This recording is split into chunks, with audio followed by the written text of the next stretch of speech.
Voo 188 com destino a Lisboa, em Portugal. Horário previsto para a partida, 18 horas e 10 minutos. Agora são 5 para as 4 da tarde e o Imperador até agora não apareceu. E eis que às 4h27 da tarde, tá aí, o Adriano apareceu para fazer o check-in.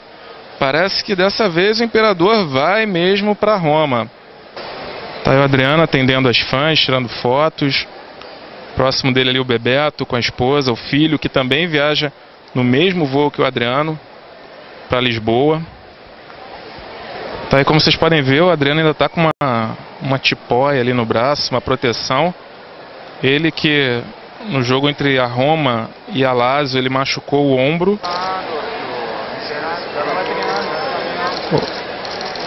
Adriano sorridente, aparentando tá bem humorado aí. E lá vem o Adriano.